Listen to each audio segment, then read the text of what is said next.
Hi students. So in this video I am going to explain disorders of digestive system. So what are the disorders are mainly caused due to bacterial and viral infections some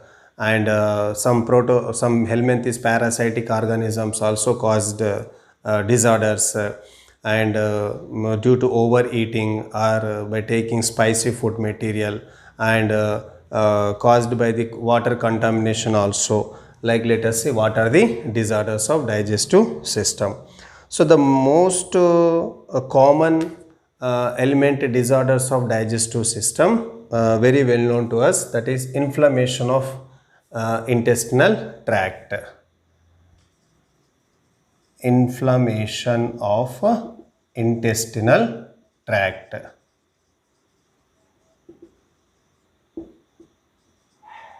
It is very common element, inflammation of intestinal tract. So inflammation of intestinal tract is caused by the bacterial and viral infections. Bacterial and viral infections. And these infections are caused by the some intestinal parasites also. Intestinal parasites. So what are the intestinal parasites commonly? Roundworms, tapeworms, hookworms, and pinworms. So these are the common helminthes parasitic, harmful parasitic organisms which causes the infections. So intestinal parasites, roundworms, tapeworms, hookworms and pinworms belongs to the helminthes parasites. So harmful helminthes parasites also causes the infections like inflammation of intestinal tract. Okay. Then another common disorders of digestive system, that is jaundice. It is very well known to us, jaundice. So which organ is affected? So in this disease, liver. Liver is affected. Then next, what are the symptoms of this jaundice disease? Here, eyes and skin turns to which color? Yellow color. Yellow color. Why? Because means due to deposition of bile pigments. Deposition of which pigment? Bile pigments. And particularly which part of the eye? Sclera. That is the white part of the eye known as sclera, as well as the skin turns to which color? Yellow color. Why? Because means deposition of bile pigments. And in that diseased persons, when they are excreted, stool color is whitish color. Okay, now whitish color. Why? Because means absence of the bilirubin. Okay, now absence of the bilirubin.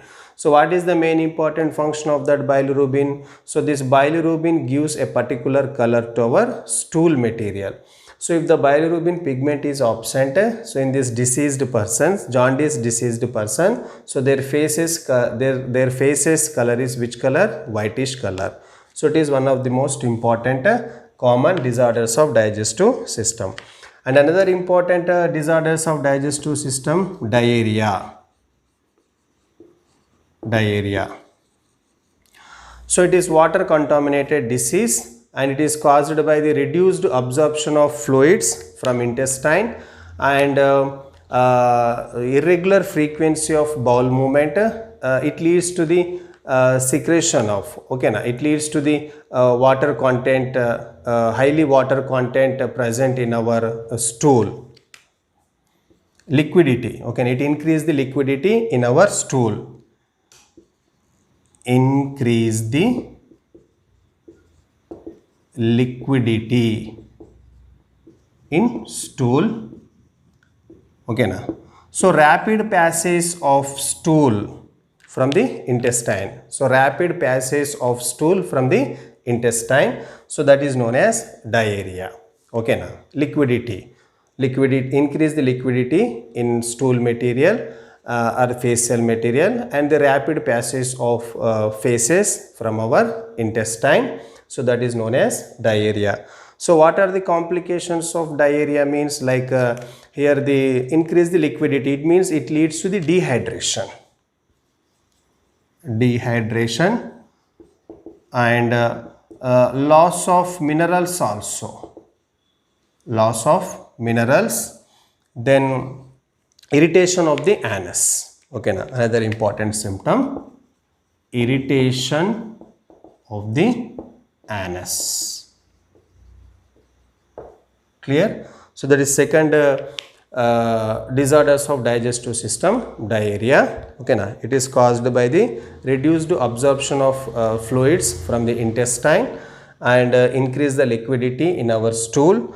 Okay, and it is caused by the irregular bowel movement, frequency of irregular bowel movement, and complications of the diarrhea like dehydration, so loss of body fluids, then loss of minerals and irritation of the anus. Then another important disorders of digestive system, that is constipation. It is also common problem. Okay, now. So constipation is nothing but what? Here the slow movement of stool, and particularly in our large intestine. Slow movement of stool in our large intestine, and particularly which part of the large intestine? Colon. So when stool moves along with that colon, like a sigmoid ascending colon, transverse colon, descending colon, and a sigmoid colon. So this colon absorb the large amount of water molecules from that stool. Okay, now. So it becomes very hard. Here also irregular bowel movement. It is caused by the irregular bowel movement, and the stool retained in our rectum. Okay, so difficulty in excretion. Okay, now difficulty in excretion, so becomes very hard. Stool becomes very hard. Why? Because means high amount of water molecules can be absorbed from that stool, so it becomes very hard. So that is known as constipation, very common disease. Then another important disease we know, like indigestion. So it is also very well known to us, indigestion.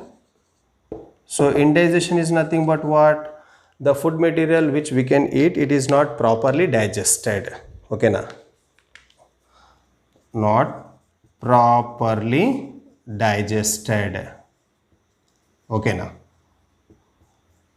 So, and this indigestion problem is caused by the mainly overeating as well as the food poison, and if we eat that spicy food material,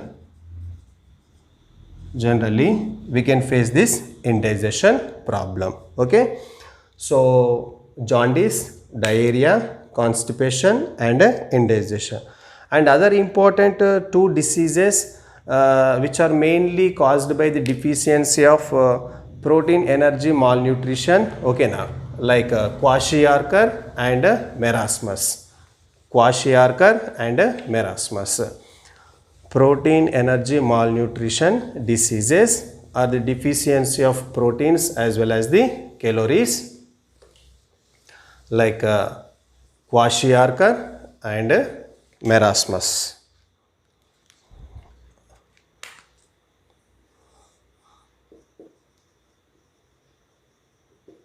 Kwashiorkor, okay, na, kwashiorkor and marasmus.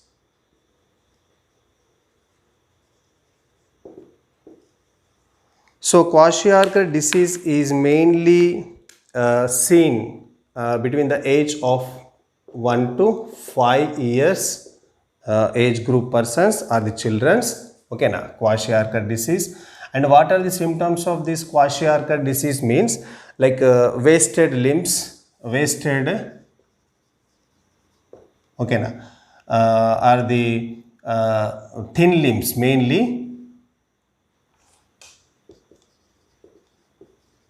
limbs becomes very weak, and the muscles also, wasted muscles, okay na, then retarded growth as well as the brain also, retarded growth and brain. Then next pot belly, okay na, so shape of the belly like pot shaped. Then next reddish hair, okay na. So these are the common symptoms of Kwashiorkor disease. So what are the symptoms of Kwashiorkor disease? So this Kwashiorkor disease is mainly seen between the age of 1 to 5 years children. And what are the symptoms of that Kwashiorkor disease? Wasted muscles, and the limbs are very thin, like weak limbs, then retarded growth as well as the brain, and belly, pot belly, and reddish hair.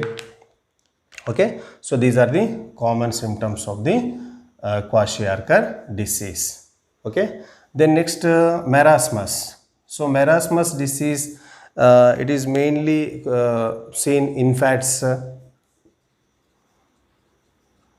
like below the age of 1 year, below the age of 1 year children's, okay na, that is marasmus. Here between 1 to 5 years, and this disease, marasmus disease, is mainly common in infants like below the age of 1 year. And what are the symptoms of marasmus here also? Thin limbs and replacement of tissue proteins, replacement of tissue proteins. Then here also common retarded growth, and the skin dry, okay na, and wrinkled and thin skin. So these are the symptoms of marasmus disease, and these are the symptoms of the Kwashiorkor disease. Protein energy malnutrition diseases are the deficiency of proteins as well as the calories, that is known as Kwashiorkor and marasmus. The important difference is here what between these two. So marasmus disease is common below the age of 1 year, and here Kwashiorkor disease between 1 to 5 years age children's. And jaundice, diarrhea, like constipation, indigestion. So these are the disorders of digestive system and inflammation of the intestine. Okay, right. Thank you, students.